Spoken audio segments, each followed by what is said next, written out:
Hello and welcome my CA Foundation friends. Today we go to a small topic and comparatively less weightage, that is 6 to 8 marks. That's it. Okay, the chapter name is Indian Regulatory Framework. This is the original, the basic chapter जहाँ से अपना module शुरू होता है and बहुत सारे बच्चे इसको एंड में डाल देते हैं कि हाँ लास्ट में देखेंगे, लास्ट में पढ़ेंगे एंड एक्चुअली ये सही अप्रोच भी है. ओके, बिकॉज आप पहले भी पढ़ोगे तो ये बाद में भूल ही जाते हैं. सो इसलिए ये वीडियो थोड़ा सा लास्ट में डाल रहा हूँ. Exam is just around the corner and therefore it will be a quick short video of this topic. So my name is CA Prasad Bhatt, rank holder and your anchor friend. And once you are done with the video, before or after, don't forget to like and subscribe. ठीक है, चलिए. So let us start. The topic name is Understanding Law, जिसे हम बोलते हैं Indian Regulatory Framework.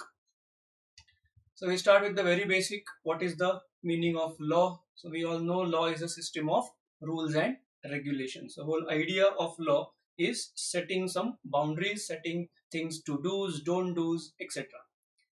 And ये कौन decide करता है? Obviously the government decides. And government तो choose किसने किया है? By the people. So government क्या है finally? It's a group of elected people. And जिनको elect किसने किया है? The common people. So हमने उनको वहाँ बिठाया है और बोला है कि आप हमारे फायदे के लिए हमारे लिए लॉज बनाइए. And that is what they do. So the purpose of laws are for guidance of the human conduct, human behavior. Because rules regulations होते हैं ना तो चीजें जरा स्मूथली चलती हैं. Without rules everything goes hair. हमें पता है एक बार अगर गलती से ट्रैफिक सिग्नल बंद हो गया तो सारी गाड़ियां पर जाम लग जाता है. सारे हॉर्न दबा रहे हैं, सबको पता है कि हॉर्न दबाने से कोई सुलझने वाला तो है नहीं, बट केओस. एंड इसीलिए वो ट्रैफिक सिग्नल होना जरूरी है. Prevent conflicts, correct. Same example लेते हैं. ट्रैफिक सिग्नल ऑफ, हर कोई बोल रहा है कि मैं पहले जाऊंगा, मैं पहले जाऊंगा, और उसमें हो जाता है झगड़े. सो ये झगड़ा ना हो इसीलिए rules regulations are necessary.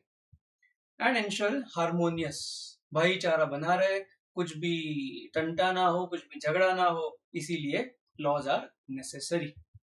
Correct. So this is very basic meaning of the word laws. Then कुछ definitions भी दिए हुए हैं, वो भी देखते हैं. What is law? It's a body of principles. So recognized and applied by the government for administration of justice. Correct. Justice is very important in any society and therefore laws बनाए गए हैं ताकि किसी पे जुल्म ना हो, अगर होता है तो उसे न्याय इंसाफ मिल सके. Then law is for commanding.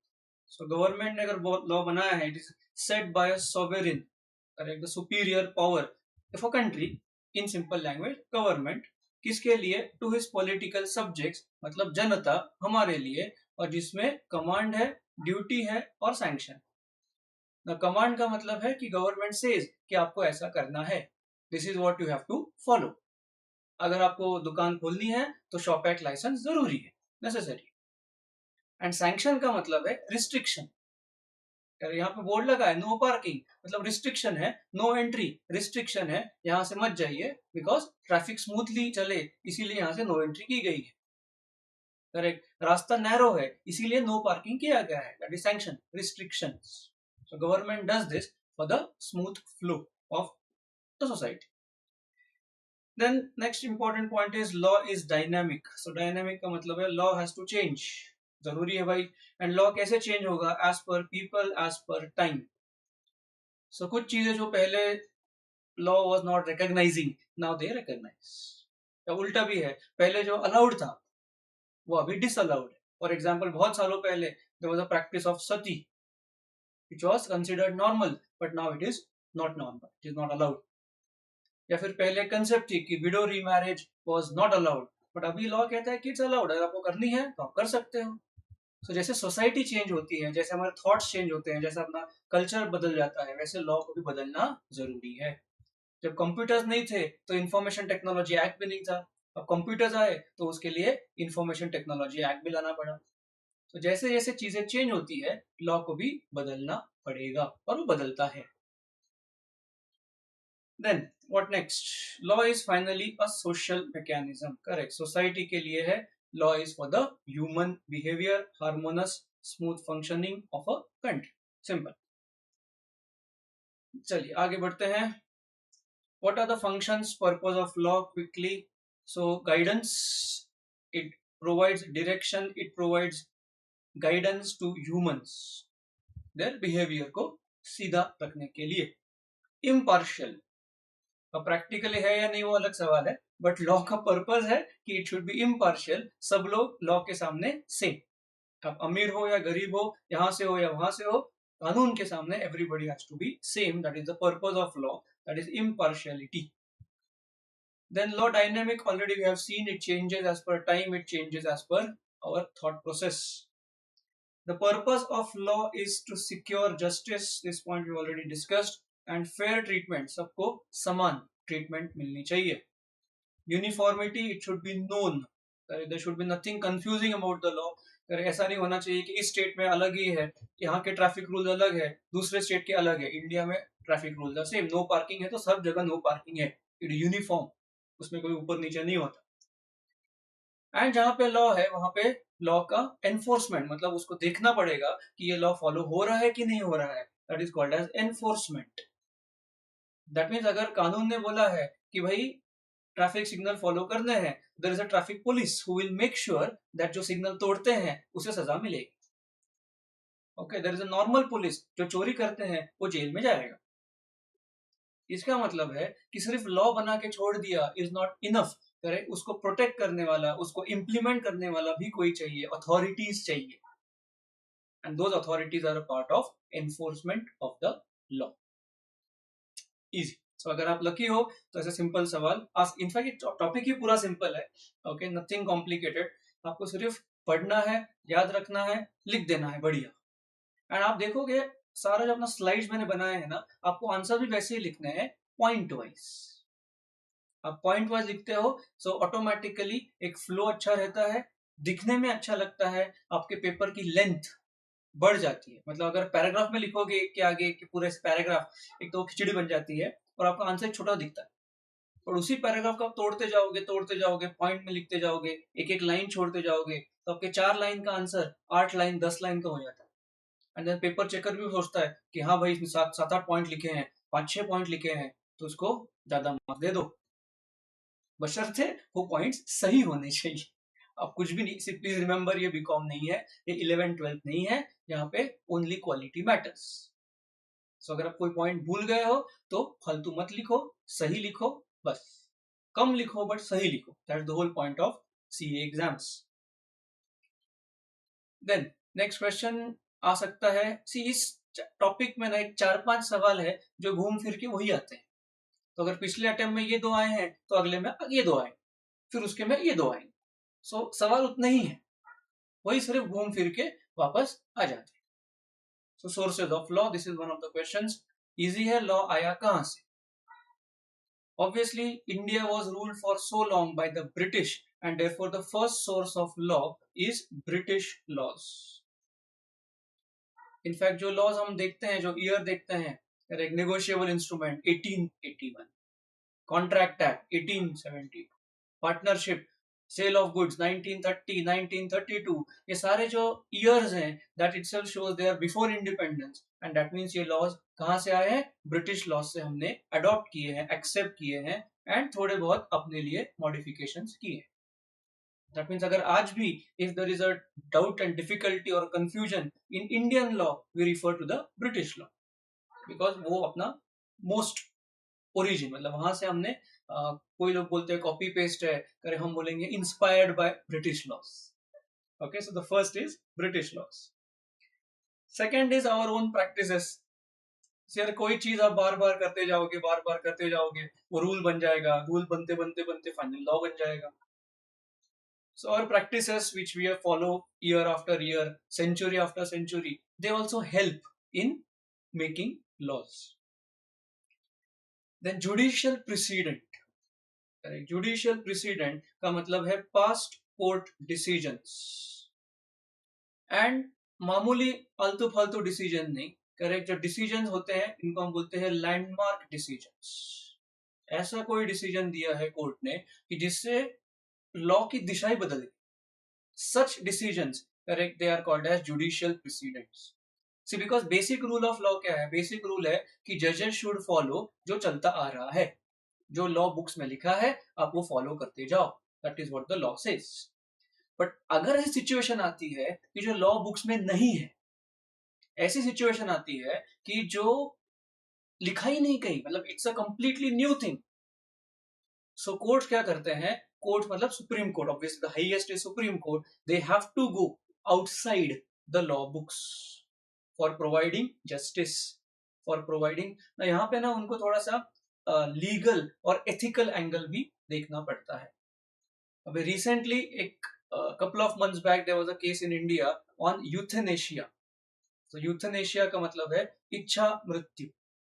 So there was a case जहां पे एक पेशेंट है, वो पिछले 15-17 सालों से वो कोमा में था, और उसके पेरेंट्स ने कोर्ट में अपील करी कि भाई ही सफरिंग, मतलब he is in coma, he doesn't understand, इतने साल हो चुके, so please allow him to die peacefully. So the matter went to the court, and the court said, okay, it is allowed, because normally the laws doesn't allow in India euthanasia, that is इच्छा मृत्यु is not allowed in India, but as an exception court ने, supreme court ने allow किया। सो automatic क्या हो गया? अगर ये जो डिसीजन हुआ, that's a landmark decision, future में इसको यूज कर सकते हैं, that is the whole point. So सीधे यहाँ पे क्या लिखा है? They are used as a reference for future similar circumstances. अगर सेम टू सेम है तो ही वो डिसीजन अप्लाई होगा, अगर अलग ही सिचुएशन है तो वो नहीं होगा। The next source of law is the most common, जो इंडिपेंडेंस के बाद हुआ, दैट इज स्टैट्यूट और लेजिस्लेशन, मतलब जो लॉज हम लोग बनाते हैं पार्लियामेंट में। Correct, whenever the parliament is in session we make laws, and those laws come from, power किसने दिया पार्लियामेंट को? कॉन्स्टिट्यूशन। स्टेट गवर्नमेंट है, स्टेट असेंबली है, पावर किसने दिया? कॉन्स्टिट्यूशन। अगर पार्लियामेंट है तो हम बोलते हैं लोकसभा, अगर यहाँ पे है तो हम बोलते हैं Vidhan Sabha, in the state government. So state laws है तो उनको पावर दिया state government, and national laws है तो उनको पावर दिया central government, the power given by the constitution. And the last source is personal laws. So personal laws are specifically religion based laws, जैसे है हिंदू मैरिज एक्ट, अब नाम में ही हिंदू मैरिज एक्ट। सो जो rules of Hindu marriage are different from the rules of Parsi marriage, they are different from the rules of Christian marriage. So now they are not, you can say, uniform, they are specific to that particular community. Correct? So applied, they are not covered, so they are used under the, for example, adoption, correct, remarriage, property inheritance, ये जो मुद्दे होते हैं ना, तो ये हर एक religion में इनका अलग अलग रेफरेंस है, अलग अलग है, and therefore they become the personal laws. Okay, so this is small question of 4 marks कि what are the various sources of law. 5 points है, 4 मार्क्स है, आप पॉइंट लिखिए, 2-3 लाइन का एक्सप्लेनेशन लिखिए, एग्जाम्पल लिखिए, एंड देन पॉइंट्स में लिखिए, 2 पॉइंट के बीच में लाइन छोड़िए, देन यू डन, एक पूरा फुल स्केप भर जाएगा, 4 marks done, 4 out of 4। Now this is another question which is frequently asked, that is what is the law making process? Correct, so जैसे नाम आया लॉ मेकिंग प्रोसेस, तो process, इस process का ही मतलब है कि आप स्टेप्स में लिखो। कोई भी आप जब प्रोसेस की नाम लेते हो तो प्रोसेस इज स्टेप नंबर 1 ऐसा होगा, स्टेप 2, स्टेप 3, मतलब ऑटोमेटिकली पॉइंट्स में लिखिए। सो लॉ मेकिंग प्रोसेस क्या है? Number 1, bill is proposed, parliament में एक बिल प्रेजेंट होता है, एंड जनरली, ओके, जनरली इस बिल से पहले ना एक कमिटी फॉर्म होती है, एक एक्सपर्ट कमिटी फॉर्म होती है before any bill. Means for example there is a committee for listed companies, example दे रहे हैं कि लिस्टेड कंपनीज जो है उन्होंने कैसा डिस्क्लोजर देना चाहिए, उसके लिए अभी presently Kotak committee recommendations are used. Correct, so Kotak, Uday Kotak जो रिनाउंड बैंकर है, so he was appointed at the head of the committee, and latest जो है उससे पहले there was Kumar Mangalam Birla committee, Narayana Murthy committee, these are part of SEBI, जो एग्जांपल दे रहा हूं मैं। देन आरबीआई, आपको पता आरबीआई बैंकिंग, सो बैंकिंग के लिए भी RBI also is a act, it's also government statutory body. So loan कैसे देना चाहिए, लोन के कैसे होने चाहिए, तो उन्होंने भी कमिटीज फॉर्म करी। सो अगर आरबीआई की कमिटीज हैं तो उसमें है Chore committee, Marathe committee, Dahejia committee and most famous Tandon committee. तो ये कमिटीज क्या करते हैं, वो रिकमेंडेशन देते हैं। ओके, उस रिकमेंडेशन पे ये ड्राफ्ट बनता है और उस ड्राफ्ट को हम बोलते हैं bill. Okay, that draft is called as a bill which is presented in the parliament. तो सबसे पहले कहाँ प्रेजेंट होगा, that will be presented in Lok Sabha. Lok Sabha को हम बोलते हैं the lower house of the parliament. So पहले लोकसभा में जाएगा, वहां पे वोटिंग होगा, अगर वहां पे जीत गया, मेजोरिटी जीत गया, then it goes to the upper house जिसे हम बोलते हैं राज्यसभा। सो लोकसभा में मेजोरिटी मिल गई, राज्यसभा मेजोरिटी मिल गई, फिर आगे जाएगा वो प्रेसिडेंट के पास for presidential assent. So president of India has to give the approval. जब वो हो जाएगा, then it will be published in the official gazette. So official gazette मतलब क्या है, it is the official publication of the country. जैसे आपके college में नोटिस बोर्ड में सब चीजें इंपॉर्टेंट नोटिस लगाते हैं ना, वैसे जो लॉज में changes, amendments, new laws, they are published in the official gazette. और वहां पे पब्लिश हो गया, इसका मतलब एप्लीकेबल हो गया। समटाइम्स क्या होता है, उसमें डेट लिखी जाती है कि जिस दिन पब्लिश होगा उस दिन से the law is applicable.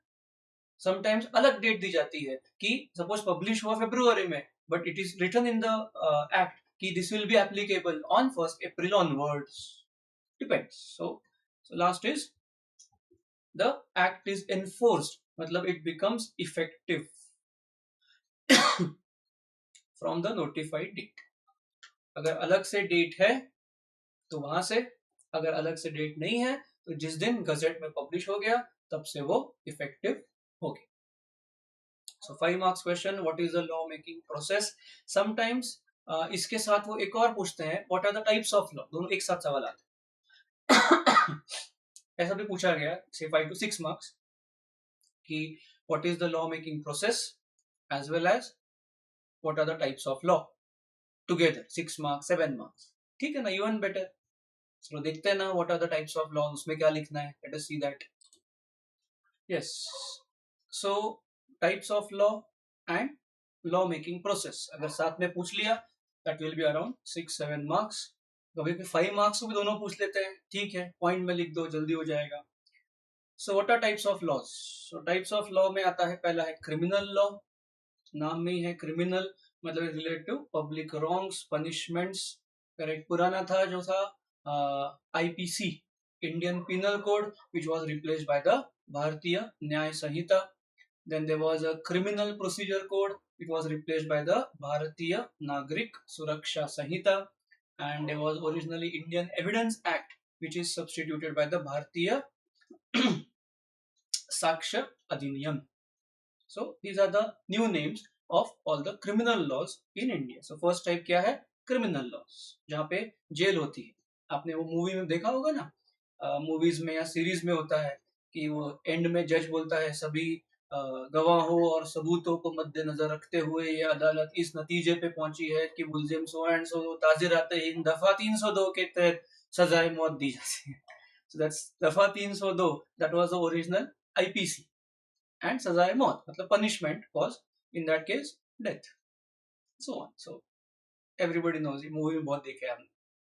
Then civil laws, so civil laws में disputes about land and contracts, discharge, goods वगैरह वगैरह। So ये जो problems हैं, they are falling under civil law। यहाँ पे compensation से काम होता है, कह रहे यहाँ पे काम होता है compensation से, and not by punishment by jail या वैसा कुछ नहीं है, it's about damages। Then business laws, जो अपना सब्जेक्ट है, नाम में ही है बिजनेस लॉज, मतलब मर्केंटाइल लॉज, जिसमें हम लोग ऑलरेडी पढ़ चुके हैं, contract act, sale of goods, negotiable, partnership, these are typically called as business laws. And finally common law. So common law मतलब द स्टेयर डिसाइसिस, थोड़ी देर पहले मैंने आपको बताया, टू स्टैंड बाय, जो हो चुका है उसे आप चेंज मत करो, simple. Common law, natural justice. One of the things is principles of natural justice. So everybody has been the opportunity of being heard. So all these 4 points. So कभी कभी 2 मार्क्स को पूछ लिया, चारों पॉइंट लिख दो, एक एक एग्जाम्पल लिखो, दैट्स इट।